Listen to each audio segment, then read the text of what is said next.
agora vamos seguir com a nossa programação para a segunda palestra do dia.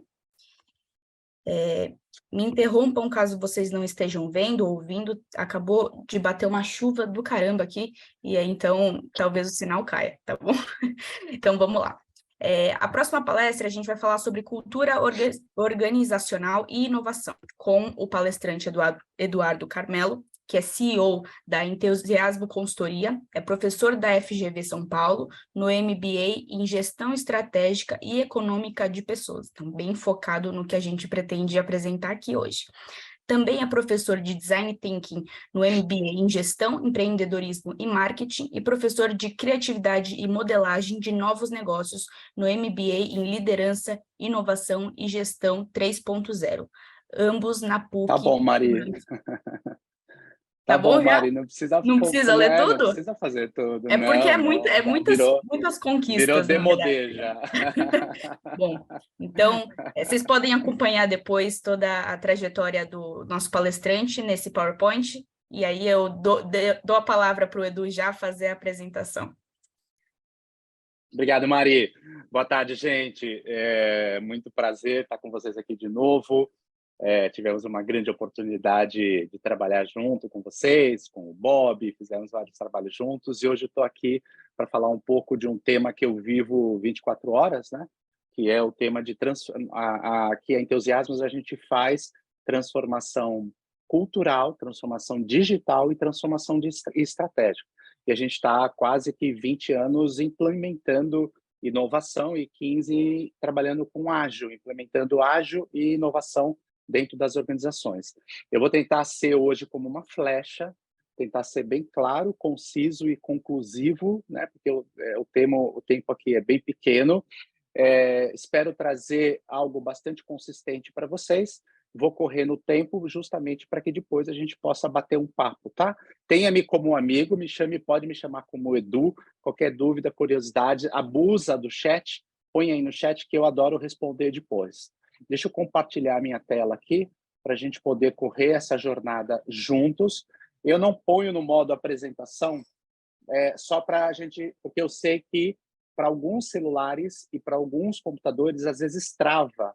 Então, se por acaso travar aí, alguém grita, pode avisar que a gente para, tá? Então, eu vou deixar aqui no modo carrossel aqui para ficar muito mais fácil o nosso trabalho. Deixa eu fazer uma pergunta para vocês. Aqui na Entusiasmos, a gente criou um nível de maturidade e inovação para ajudar as empresas a conseguirem compreender em que estágio elas estão desse processo de incorporação da inovação ou da agilidade na cultura, tá? Então, que tem um primeiro estágio onde vocês não estão, eu sei que vocês não estão, que é um primeiro estágio onde a empresa ainda não considera inovação, por exemplo, como uma estratégia de crescimento do negócio. Inovação não é uma perspectiva do Balance Scorecard, inovação não tem meta, inovação não está na cultura, nos valores, inovação não é uma capacidade. Então, inovação ou agilidade não é considerada. Daí ela começa a compreender o mundo e vai para um segundo estágio, ela diz, vamos trazer aqui palestras, workshops, para que as pessoas possam entender a inovação. E aí você tem uma enxurrada de cursos, de lives, de projetos, onde as pessoas conhecem a inovação, mas não aplicam a inovação, o que significa que não está na sua agenda semanal de inovação. Eu já fiz o curso, eu já passei coisa, eu já fiz design thinking, eu já fiz ágil, eu fiz digital, eu já fiz um monte de coisa, mas o meu dia a dia é atolado. Eu posso até pensar numa caixinha de ideias, a ideia, né, que o Maurício trouxe para a gente de um trabalho sequenciado ainda não existe, porque muitas empresas ainda estão nesse segundo estágio. Aí você tem um terceiro estágio. Qual é o terceiro estágio? A gente começa a criar, né, uma squad. Vamos lá criar uma squad, vamos pensar aqui num objetivo de inovação, vamos pensar em customer experience, vamos pensar em agilidade de processos, vamos criar um novo negócio, vamos pensar em engajamento de funcionários, e aí cria uma pequena squad, um grupo interfuncional para fazer um trabalhinho específico ali que dá certo, deu certo, você fala, deu certo, que legal, então vamos subir, vamos melhorar, vamos. Então vamos começar a integrar modelo, integrar áreas, né? Então, isso é muito comum. Aí, aqui a gente chama do modelo estrutural, né? Na ambidestralidade, você tem o modelo estrutural, que é um lab, muitos de vocês já têm um lab, né? O que é um lab? É um lugar apartado, com gente dedicada para fazer isso. Pode ser um prédio, pode ser o andar da empresa. Estamos lá no 7º andar. Onde é? Aquele povo colorido lá, puff, tem post-it em tudo quanto é lugar, tal. Já temos um modelo estrutural, ou seja, a gente tem um laboratório. Bacana? Show de bola. Legal, temos o lab. E aí, Edu, o que está acontecendo? Neste exato momento, não sei se vocês estão percebendo isso, nós estamos passando por uma, vamos assim dizer, não exagerado, uma grande evolução do modelo. Por quê? Porque há 20 anos, as empresas que têm o lab, que trabalham com lab, começaram a perceber algumas discrepâncias entre o lab e a nave-mãe. Então, o Lab já trabalha com Discovery, o Lab já faz inovação, o Lab já tem Design Thinking, o Lab já lança produtos, já faz serviços, e aí, quando cai na nave-mãe, cai nas áreas de suporte, você começa aqueles atritos. As áreas de suporte são mais lentas, as áreas de suporte são mais burocráticas, você cai, parece que num outro mundo, mesmo dentro do prédio. Então, eu brinco, de manhã, às 9 horas, eu estou lá no 7º andar, que é a galera da inovação, aí eu aperto um botão, caio para o 2º andar, que é a nave-mãe. Aí aquela gente sobrecarregada fazendo 1000 coisas, nunca cai inovação ali. As pessoas só sonham com inovação. E aí, quero mostrar isso de maneira bem clara, aqui nós estamos fazendo um grande movimento de transformação, do 4º para o 5º estágio. Ou seja, ter o lab é maravilhoso, mas precisa agora ter uma cultura de inovação. A organização como um todo, o que significa? Que não é só o lab que faz inovação. Jurídico faz inovação? Faz. RH faz inovação? Faz. Marketing faz. Customer Experience faz. Vendas faz. Manutenção faz. Todo mundo faz. É simples? Opa, precisamos organizar. Mas a gente faz de uma transformação que a gente chama de um modelo estrutural, tem o lab, para um modelo contextual, onde a cultura fomenta. Mas fomenta de verdade, tá, gente? Fomenta de verdade. Vou mostrar o que significa de verdade aqui para gente, tá? Até chegar num 6º estágio, que a gente chama do estado da arte, que é você ter uma business experience, uma empresa que respira inovação, entendeu? Então, são empresas completamente diferenciadas, podem ser empresas ambidestras, mas que realmente têm a inovação como... A inovação é o sangue na veia que corre nas empresas, e aí a gente tem um termo que a gente usa muito aqui, inovação de valor, inovação contextual, é a inovação que está na agenda das pessoas. Isso é extremamente importante, tá? Por que eu abri com isso? Para mostrar e para vocês deem uma olhada nos 6 estágios, né? E aí você pode se fazer 2 perguntas. Em qual estágio o meu departamento está ou qual estágio a minha empresa está? E posso fazer as 2 perguntas também, né? Poxa, eu estou vendo que no fundo, eu estou lá no lab, eu estou no squad, então eu já estou num estágio bem legal de inovação, mas a organização como um todo ainda não tem uma cultura de inovação, de aprendizagem, de agilidade, né? Então, como é que a gente trabalha isso? O nosso know-how é justamente ajudar essa organização a sair do cursinho de inovação que todos vocês já fizeram para uma agenda onde todos realmente conseguem inovar e gerar valor, tá certo? Esse é o grande trabalho aqui, tá? Então, só para trazer 2 definições para a gente poder aprofundar um pouquinho mais, depois vocês podem colocar aí para mim no chat, se vocês se sentirem à vontade, em qual estágio tá, porque, obviamente, a gente tem como tentar ajudar a movimentar nessa grande jornada, tá? Por que a palavra cultura é tão importante hoje, né? A gente toma um cuidado muito grande com essa palavra. Por quê? Porque cultura organizacional, para muitas empresas, ainda é um negócio muito gelatinoso.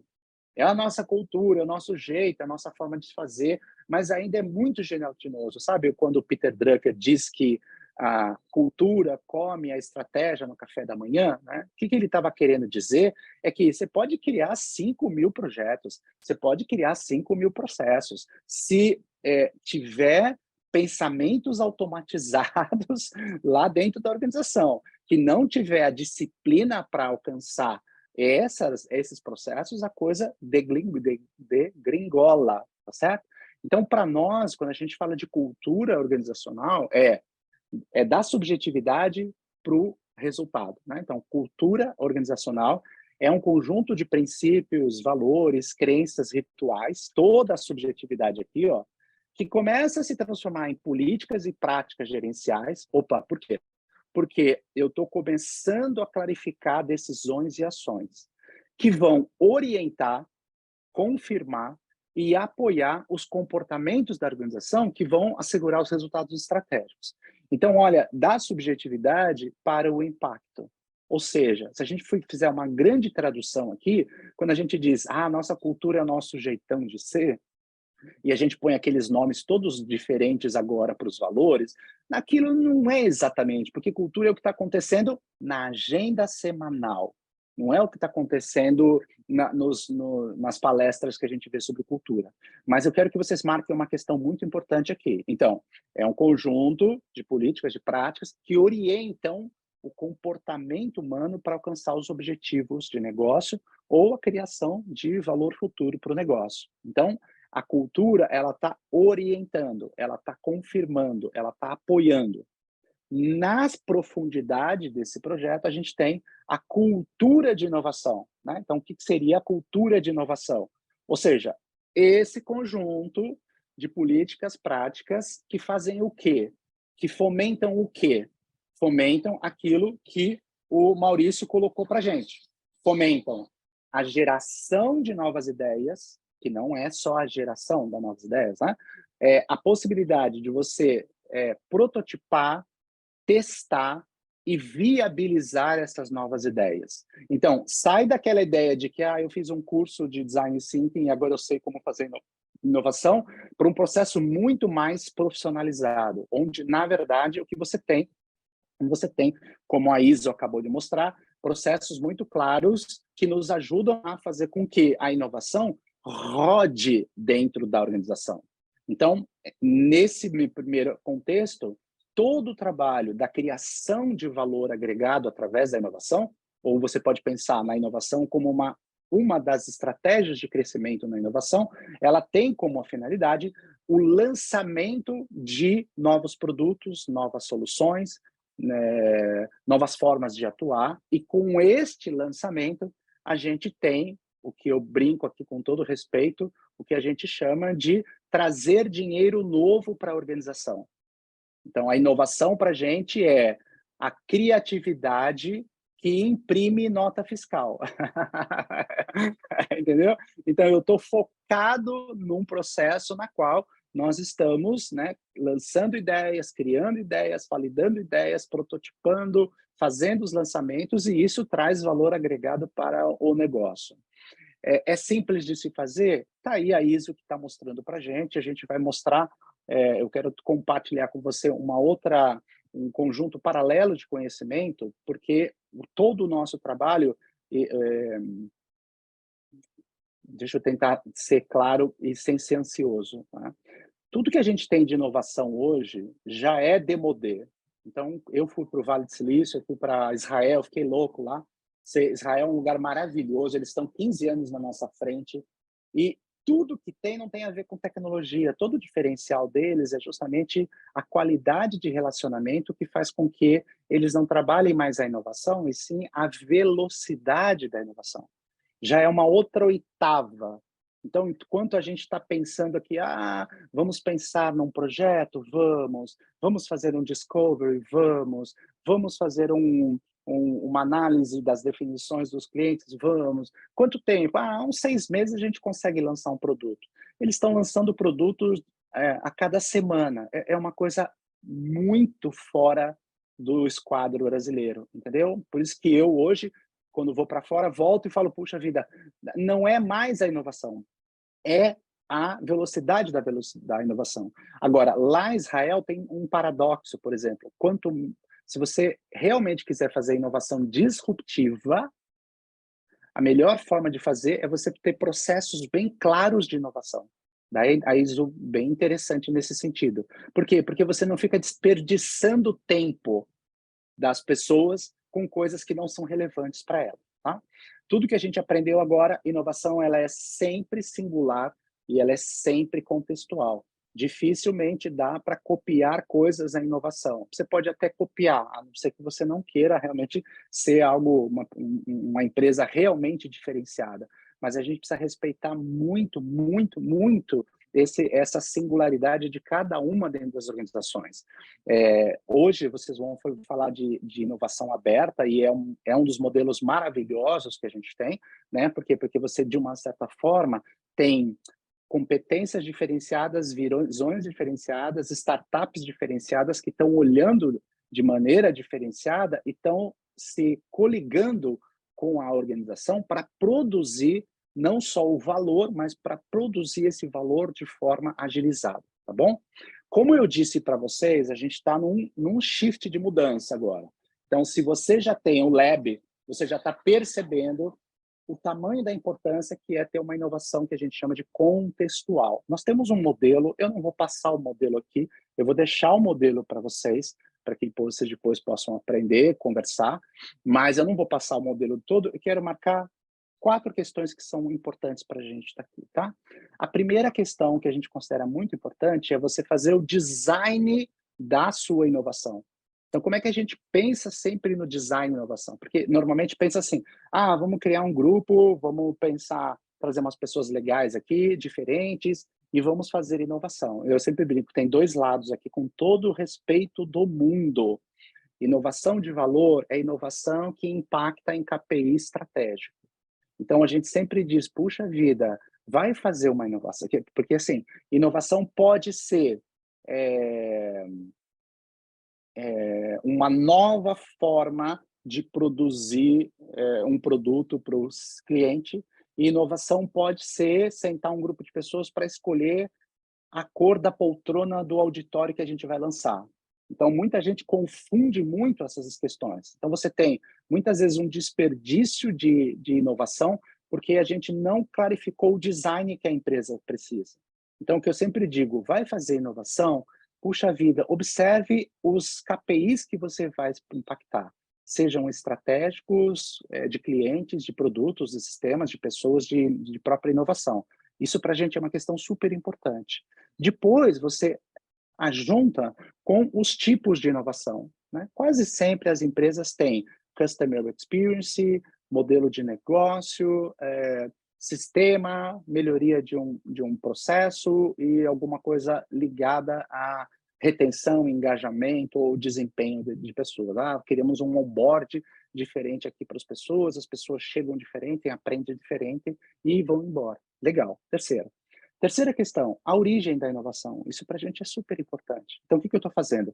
Legal, eu quero impactar tais KPIs, vamos pensar nesse tipo de inovação aqui, porque para a nossa indústria isso é super bacana. E aí, qual é a origem? O que a gente vai fazer? Quase sempre as pessoas querem fazer inovação disruptiva. Vamos fazer disruptiva aqui. Eu sempre falo, calma lá, não é bem assim, dá um trabalho enorme, exige uma mudança de mindset incrível, exige dedicação. Você não faz inovação disruptiva com 2 encontros de inovação por mês, você não faz isso. Então, você define, né? Aqui a gente chama de radical as tecnológicas, né? A gente gosta muito de incremental, por incrível que pareça, né? Na inovação contextual, no modelo contextual, incremental funciona muito. Por quê? Porque cada talento, então agora a gente está com um projeto onde desburocratização do jurídico. Nossa, as pessoas acham que não conseguem inovar e elas começam a inovar. Começamos aqui num projeto no RH. Começamos num projeto aqui no campo. Começamos num projeto no evento. Todo mundo começa a inovar. Agora, se você é responsável pela inovação, é muito importante entender este design aqui que eu estou te mostrando, entendeu? E quais são as capacidades que você quer. É muito importante oferecer capacidades para as pessoas. Então, o nível 2 é importante porque ofereça design thinking para ele, pelo amor de Deus. Mas não deixa ele à toa, ele tem que ter um processo, a gente chama de esteira, tá? Vou mostrar para vocês. Então, quando a gente fala do modelo, lembra, estamos no estrutural, temos o lab, estamos integrando o contextual, ou seja, todo mundo pode fazer. Qual é a nossa dica? Inovação de valor tem que ter 1 ou 2 encontros semanais na agenda. Então, o líder, aqui em cima, você está vendo? Ó, o líder vai criar a reunião para falar sobre a inovação, vai fazer o design singular junto com a equipe e vai, isso é uma das coisas mais importantes que eu quero dizer para vocês, projetos de inovação onde as pessoas não podem se encontrar para a agenda para 1 ou 2 encontros semanais por semana, não flui. Por quê? Porque as pessoas não conseguem ter um sprint, eles não conseguem ter 30 dias, 8 encontros para poder fazer esse trabalho, que é o que a gente sempre fala. Faz o design thinking, dá o curso de design thinking para a pessoa e começa a usar essas sessões para que as pessoas possam fazer. Aqui, no nosso caso, a gente usa o design thinking, né? Mas é como se, por exemplo, o Maurício estivesse usando a esteira da 56.002. Eu tenho uma esteira, essa é a nossa, ó. Essa é uma jornada. Então, o que a gente fala? Tem que ter cultura? Tem que ter cultura. O que a cultura faz? Fomenta a inovação. Não brinca de slides de inovação.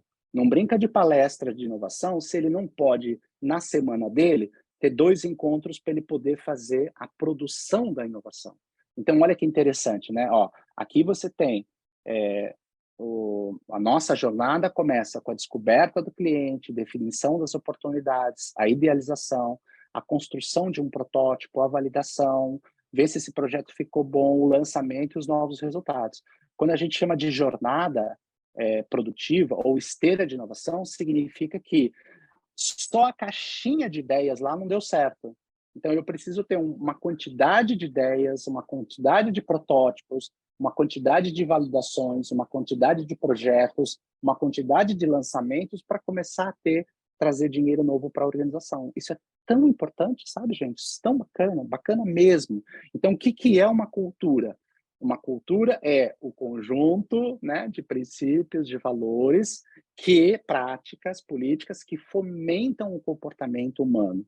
Então, uma cultura que tem inovação contextual, ela não só deu o design thinking, mas ela está oferecendo espaços na semana para que as pessoas, com o seu design thinking ou com a própria ISO, consigam construir jornadas de inovação, tenham reais projetos de inovação para que eles possam ter o gosto não só da criação da ideia, mas para que eles possam ter o gosto da criação de experimentações, da criação de coisas novas, tá? Porque o que a gente sabe? O Bezos tem uma métrica fundamental de aprendizagem. Para a gente, aprendizagem é a irmã gêmea da inovação. Então, a gente não faz muita separação. Quer dizer, eu estou inovando porque eu preciso aprender. Eu estou criando algo novo para jogar no mercado, para ter um feedback do cliente, para ver se isso valida e viabiliza o nosso processo.